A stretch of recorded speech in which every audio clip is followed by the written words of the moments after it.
When you're walking down the fairway, there's going to be somebody looking at you and saying, gee, you know, I wonder why that guy's playing golf. I wonder why he travels around the country. I wonder what he's gone through to get here. What has Jeff done to get to this point? Who is he? Well, I basically have always had a vision to play golf since growing up, and had a lot of desire and dedication. I remember I was thinking about it last week. I had a good tournament last week at the Anheuser-Busch, and I was thinking about you know, things that really are important to you a lot of times cost.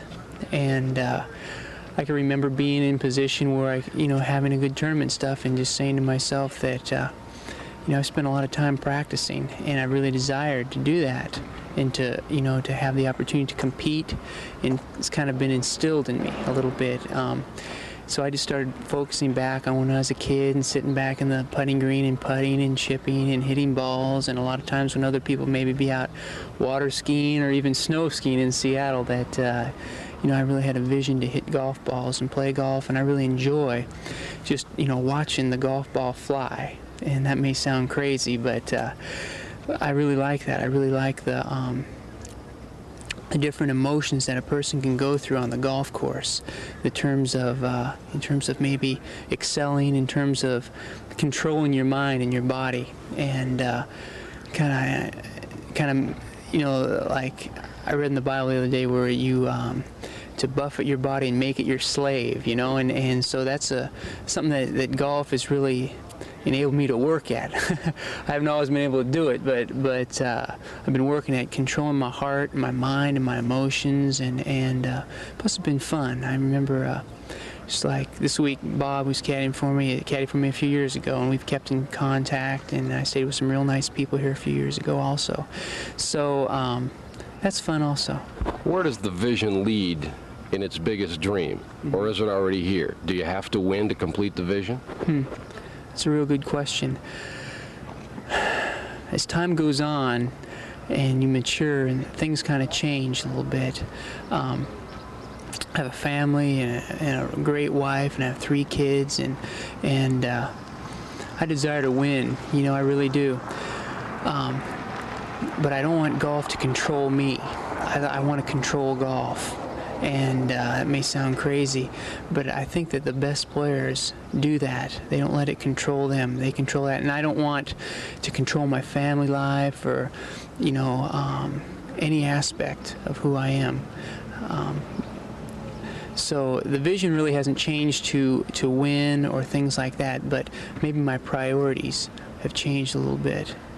Was there one particular moment, life's hardest lesson, that you learned out here, or have you learned that away from the golf course?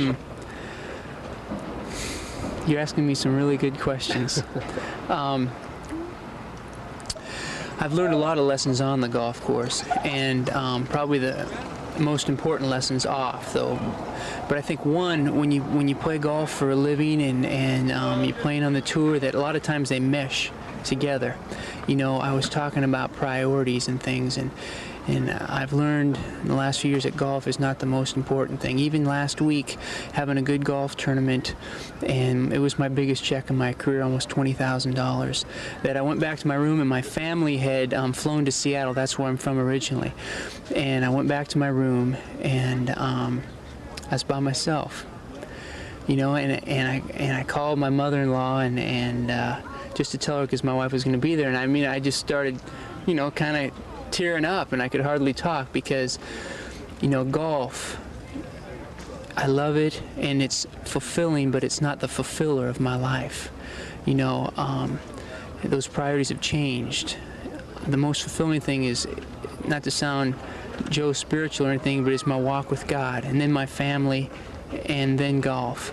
And because if golf was otherwise, I'd just be in that room by myself. You know what I mean? And you turn on the TV, or you read, or you do something like everybody else.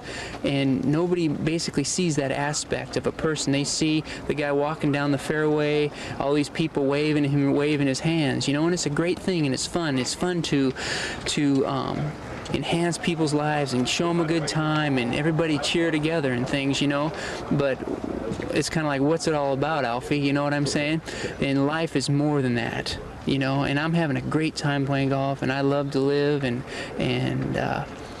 So it's kind of been a meshing of on the golf course, because golf can be exalting and it can be humbling, you know, and it can be in the middle too.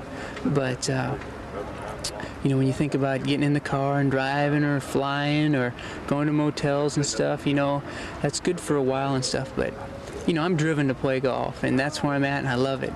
And but I like other things also. Final question. Are you too old for heroes? You worked on these questions. These are good. Am I too old for heroes? I think that